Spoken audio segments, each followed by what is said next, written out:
여러분 안녕하십니까? 뉴스데스크 제주입니다. 제주 MBC의 단독 보도 이후 촉발된 행정시장들의 부동산 투기와 농지법 위반 의혹이 이제 수사 당국의 손으로 넘어갔습니다. 농민단체들이 행정시장 임명에 강하게 반발하며 경찰에 고발장을 제출하면서 파문이 확산되고 있습니다. 권혁태 기자가 보도합니다. 성남 농민들이 제주도청 앞에 모였습니다. 오영훈 지사가 농지법 위반과 부동산 투기 의혹을 받는 행정시장들을 그대로 임명하자 반발하고 나선 겁니다.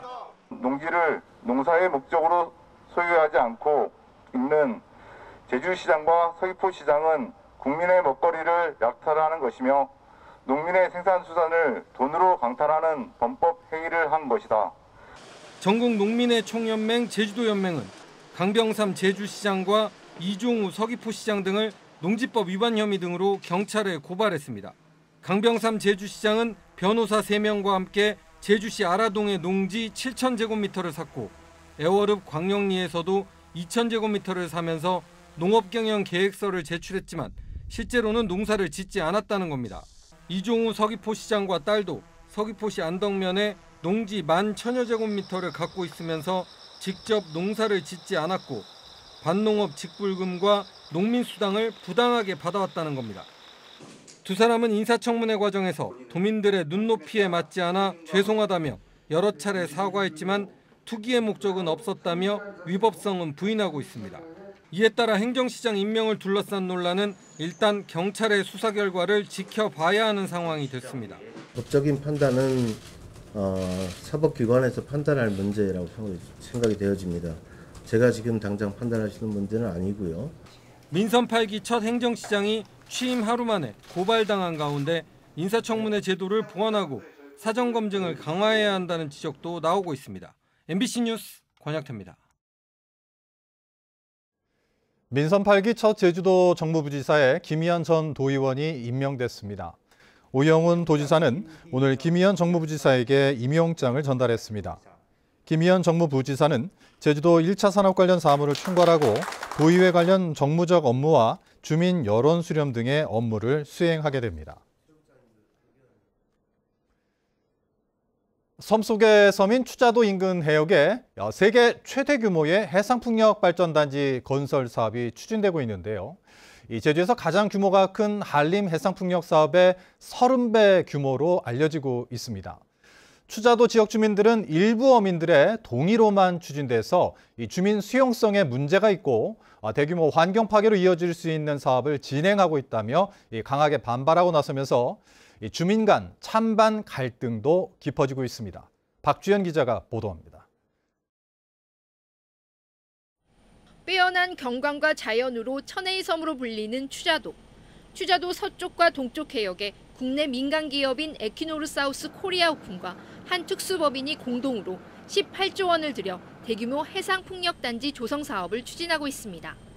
설비 용량은 각각 1.5기가와트인 3기가와트로 제주에서 가장 규모가 큰 한림 해상풍력 사업의 30배이자 세계 최대 규모입니다. 주민들은 일부 어민의 동의로만 추진돼 주민 수용성에 문제가 있고 대규모 환경 파괴로 해양 생물에게도 영향을 줄 것이라며 사업을 당장 중단하라고 촉구했습니다. 각종 소음 피해나 저주파나 자기장이라든지 여러 가지 어떤 피해들 상당히 지금 많이 노출되어 있습니다.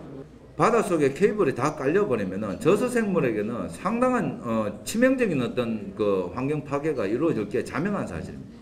하지만 추자도 어민들은 풍력 발전 사업에 찬성한다며 추진위원단을 만들었습니다. 어민들은 해상 풍력기가 설치되는 곳은 추자도로부터 10에서 30km 떨어져 있어 영향이 없는 데다 추자도에 미치는 경제적인 이득이 크다고 주장하고 있습니다. 추자도로 너장이 황폐화되고 호령하러 어려움을 겪고 있기 때문에 이 사업이 반드시 추진돼야 합니다. 환경 파괴는 문제가 아직 검증되지 않았다고 보고 있습니다. 추자도 주민 간 갈등이 심화되고 있는 가운데 풍력기 설치 해상이 제주 전남 공동관리구역이어서 제주도가 인허가에 관여할 수 있는 권한도 명확하지 않아 앞으로 논란은 커질 전망입니다. MBC 뉴스 박주연입니다. 예, 바다 거북을 직접 보신 분들이 계신가요? 우리나라에서는 거의 보기 어려운 상황인데요. 그 이유는 이 바다 거북이 환경 오염으로 서식지가 훼손되면서 급격히 줄어들어 국제적인 이 멸종 위기종이 됐기 때문입니다. 해양수산부가 몇 년 전부터 이 야생에서 다치거나 인공부화된 바다 거북들을 꾸준히 제주 바다에 돌려보냈는데 무려 3,000km나 떨어진 베트남까지 다녀온 것으로 확인됐습니다. 김항섭 기자의 보도입니다. 모래사장 위에 놓여진 바다 거북들이 바다를 향해 힘차게 기어갑니다. 부지런히 나아가 파도에 맞서 바닷속으로 들어갑니다. 제주 바다에 방류된 바다 거북은 모두 6마리. 야생에서 다친 뒤 구조된 푸른 바다 거북 2마리와 붉은 바다 거북 1마리, 수족관에서 인공 부화된 매부리 바다 거북 3마리입니다. 이제 가서는 아프지 않고 수명이 100년 가까이 된다고 하더라고요. 그래서 100년 정도 다 채우고 살았으면 좋겠습니다. 바다 거북의 등에는 추적 장치와 개체 인식표가 부착돼 이동 경로와 번식 여부를 파악하게 됩니다.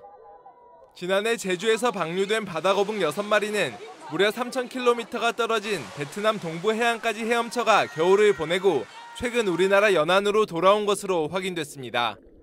방류를 하게 되면 그 바다 거북들이 저희 산란장, 그러니까 국내 산란장으로 돌아올 수 있는 가능성이 있습니다. 이제 위치 추적을 통해서 개체가 어디로 이동했는지, 서식지에 잘 도착을 했는지 이런 것들 연구가 이루어지고요. 서귀포시 중문색달 해변은 겨울철에도 수온이 높고 먹이도 풍부해 국내에서는 마지막으로 바다 거북 산란이 확인된 곳입니다. 해양수산부는 지난 2017년부터 이곳에서 바다 거북 134마리를 바다로 돌려보냈습니다. 바다 거북을 포함한 해양생물의 구조와 치료, 그리고 정식 연구 등 다양한 보정 정책을 앞으로도 추진해 나갈 계획입니다. 바다로 돌아간 바다 거북들이 다시 제주로 돌아와 자연 번식에 성공할 수 있을지 주목됩니다. MBC 뉴스 김항섭입니다. 제주에서는 어제 코로나19 확진자 1,634명이 발생했고 오늘은 오후 5시까지 1,192명이 확진 판정을 받았습니다. 누적 확진자 수는 31만 4,800여 명으로 늘었고 현재 도내 위중증 환자는 2명, 병상 가동률은 24%입니다. 최근 일주일간 확진자는 12,500여 명으로 전주보다 200여 명 줄었습니다. 제9회 제주국제크루즈포럼이 라마다 프라자 제주호텔에서 개막했습니다. 해양수산부와 제주도가 모레까지 주최하는 포럼에는 새로운 출발 크루즈 산업 패러다임 대전환을 주제로 엔데믹 시대 크루즈 운항 활성화를 위한 협력 방안을 논의하고 글로벌 선사들이 아시아 크루즈 운영 계획을 발표합니다. 코로나19로 중단된 지 3년 만에 열리는 포럼에는 아시아 운항 계획을 모색 중인 선사와 아시아 주요국가 항만과 관광 관계자 300여 명이 참여합니다. 물가가 크게 오르면서 추석 차례상 비용도 사상 최고를 기록했습니다. 제주 상공회의소에 따르면 이번 추석에 4인 가족 기준 차례상 비용은 30만 1,000원으로 지난해보다 11% 급등했습니다. 품목별로는 과일류 6개 품목을 구입할 경우 8만 원, 채소류는 8개 품목 구입에 4만 4,500원이 소요될 것으로 조사됐습니다. 상공회의소는 이른 추석에 물가가 더 오를 것으로 우려된다며 품목별 공급 확대 등 물가 안정 대책이 필요하다고 밝혔습니다.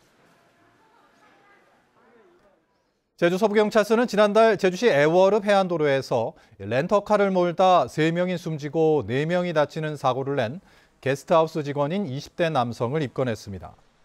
경찰 조사 결과 이 남성은 제한 속도가 시속 50km인 도로를 시속 110km로 달렸고 혈중 알코올 농도는 면허 취소 수치였던 것으로 확인됐습니다. 제주 뉴스를 마칩니다. 고맙습니다.